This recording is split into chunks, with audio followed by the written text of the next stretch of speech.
السلام علیکم ناظرین، میں ہوں آفتاب پھامبڑا اور آپ دیکھ رہے ہیں پھامبڑا ٹی وی۔ آج سے کوئی 3 دن پہلے اسرائیل نے ایران پر ڈرون حملہ کیا اور ایران کی ایٹمی اور میزائل تنصیبات کو نشانہ بنایا۔ یہ آخر کیا وجہ ہے کہ ایران کے اوپر اسرائیل بار بار اٹیک کرتا ہے، یا امریکہ یا یورپ کسی حد تک ایران کی مخالفت میں برسر پیکار ہے؟ اور دوسرے نمبر پہ جو عرب ممالک ہیں وہ بھی ایران کے خلاف ہیں۔ اس معاملے پر آج میں آپ سے ڈیٹیلڈ بحث تو نہیں کر سکوں گا، ڈسکشن تو نہیں ہوگی، چونکہ ویلاگ لمبا ہو جاتا ہے، مختصر ہوگی، لیکن میں کوشش کروں گا کہ تمام معاملات کو اس میں سمیٹ سکوں۔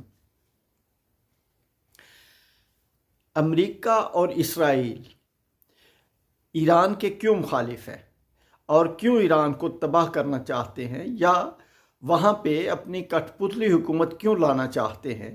جیسے اس سے پہلے شاہ ایران جو تھا، اس کی گورنمنٹ جو تھی کٹھ پتلی گورنمنٹ، امریکہ کی سپورٹ سے اور یورپ کی سپورٹ سے وہاں پہ قائم تھی۔ یہ ایک بہت لمبی بات ہے، لیکن میں تھوڑے الفاظ میں یہ بیان کروں گا کہ یہ نظریات کی جنگ ہے جو ایران کی اور ریسٹ آف دی ورلڈ کی ہے۔ یہ نظریات کی جنگ ہے۔ امریکہ اور اسرائیل اور دوسری استعماری طاقتیں جو ہیں وہ ایران کے اس انقلابی نظام کو ناکام کرنا چاہتی ہیں، اور اس کے لیے جو 1979 میں انقلاب آیا، اس انقلاب سے لے کر اب تک ایران کے اوپر پابندیاں لگا رکھی ہیں۔ ان پابندیوں کا مقصد یہ ہے کہ ایران میں عوام کے اندر خوشحالی نہ آ سکے اور ایران مرہون منت رہے، تنگ رہے، اور عوام ایرانی انقلاب کے خلاف اٹھ کے کھڑے ہو جائیں۔ ایک تو یہ پوائنٹ ہے۔ دوسرا یہ ہے کہ ایران چونکہ پوری دنیا میں استعماری طاقتوں کے خلاف ایک سمبل کی حیثیت اختیار کر گیا ہے، اور ایران تمام انقلابی قوتوں کو سپورٹ کرتا ہے پوری دنیا میں۔ جو آزادی حاصل کرنا چاہتے ہیں ان کو بھی سپورٹ کرتا ہے۔ اس وجہ سے امریکہ اور اسرائیل اور باقی دنیا ایران سے خائف ہے۔ عرب ممالک کیوں خائف ہے ایران سے؟ عرب ممالک اس لیے خائف ہیں کہ عرب ممالک میں کسی بھی ملک میں جمہوریت نہیں ہے، وہاں پہ بادشاہتیں قائم ہیں، ان کی بادشاہتوں کو ایران سے خطرہ ہے، اور ظاہر ہے وہ اپنے آپ کو بچانے کے لیے، اپنے اقتدار کو بچانے کے لیے ایران کے خلاف جو بھی ممالک ہیں وہ ان کے ساتھ اتحاد کریں گے، اور اسی لیے انہوں نے امریکہ اور اسرائیل سے اتحاد کیا ہوا ہے۔ اسرائیل کیوں مخالف ہے؟ اسرائیل اس لیے مخالف ہے کہ ایران سب سے بڑا داعی ہے فلسطین کی آزادی کا، اور ایران فلسطینیوں کو اسلحے سے بھی سپورٹ کرتا ہے، اخلاقی طور پر بھی سپورٹ کرتا ہے۔ اب اسرائیل جو ہے وہ اس بات سے بڑا تنگ ہے، اور وہ چاہتا ہے کہ کسی نہ کسی صورت میں ایران کو تباہ و برباد کیا جائے، اور وہ آئے دن کوشش کرتا ہے۔ کبھی ایران کے مشہور سائنٹسٹ کو مار دیا گیا، اور ایران کے ایک مشہور جنرل جو انقلابی گارڈز کے انچارج تھے ان کو شہید کر دیا گیا، اور اسی طرح ایران کی اور ایٹمی تنصیبات کے اوپر بھی حملہ کرتا ہے۔ ایران کے لیے سب سے بڑی مشکل یہ ہے کہ اپنے نظریے پر قائم رہنے کے لیے اسے بے شمار مشکلات کا سامنا کرنا پڑتا ہے۔ مثلا اس کی ایکسپورٹس بہت کم ہیں چونکہ اس کے اوپر پابندیاں لگائی ہوئی ہیں، اور پابندیاں ان استعماری طاقتوں نے لگائی ہوئی ہیں جو ایران سے امپورٹ کر سکتی ہیں، اور انہوں نے باقی ممالک کو بھی روکا ہوا ہے۔ اور دوسرے نمبر پہ ایران کی امپورٹس جو اسینشل آئٹمس کی ہیں وہ بھی نہیں ہو پاتی۔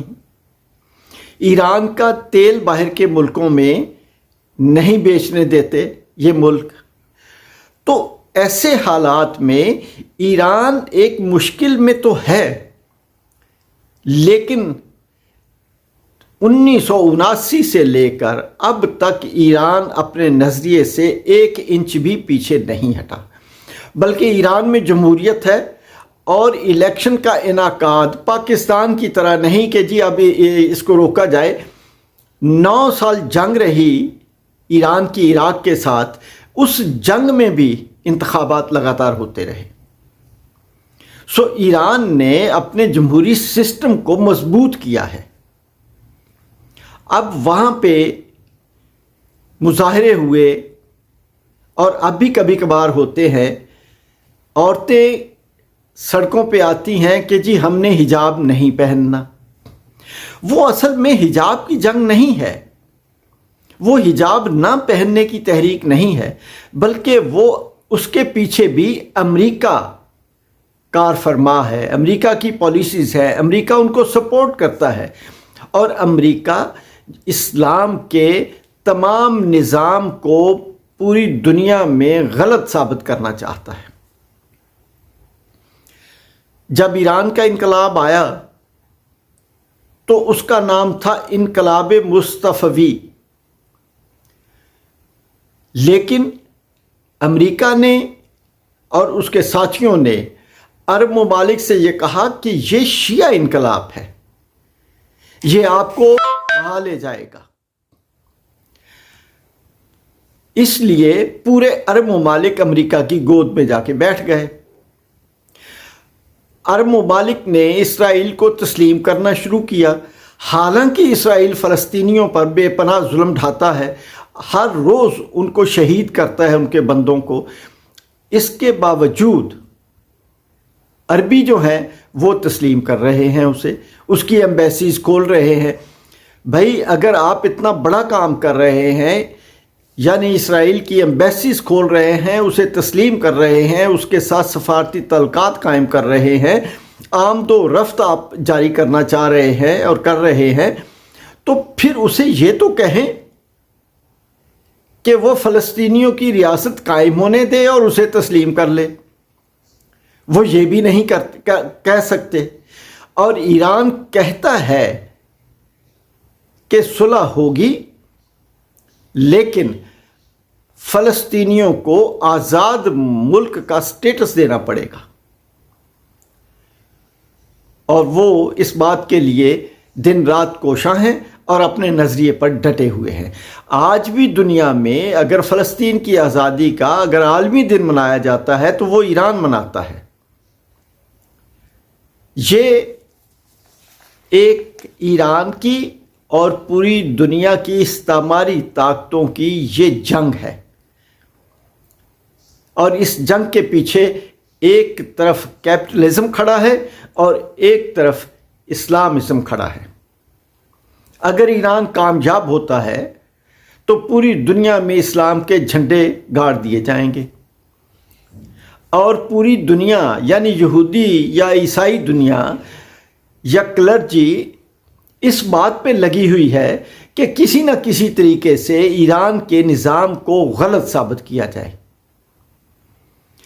پوری دنیا میں ایک شخصیت ایسی تھی موجودہ دور میں جو آیت اللہ خمینی ہیں، انہوں نے دنیا کے 3 مشہور بندوں کو اور ملکوں کو دعوت اسلام کے لیے خطوط لکھے۔ ایک آیت اللہ خمینی نے خط لکھا پوپ آف روم کو، جس میں اسلام کی سچائی بتائی گئی اور انہیں دعوت اسلام دی، اور ایک خط لکھا امریکہ کے پریزیڈنٹ کو، جس میں اسلام کی سچائی بیان کی گئی اور انہیں بھی دعوت اسلام دی گئی، اور ایک خط لکھا گیا روس کے صدر کو، جس میں اسلام کی سچائی بیان کی گئی اور انہیں اپنی عاقبت سنوارنے کے لیے اسلام قبول کرنے کا مشورہ دیا گیا۔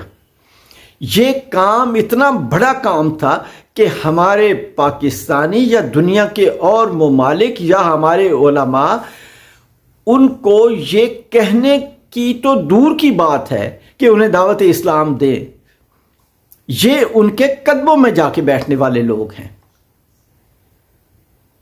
اس لیے امریکہ ایران سے خائف ہے۔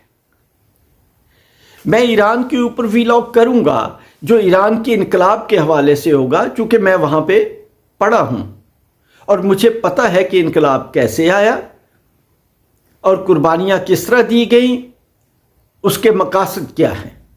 میں اس کے اوپر اپنے کسی اور ویلاگ میں بات کروں گا۔ اجازت چاہوں گا۔ اللہ حافظ۔ پاکستان اور اسلام زندہ باد۔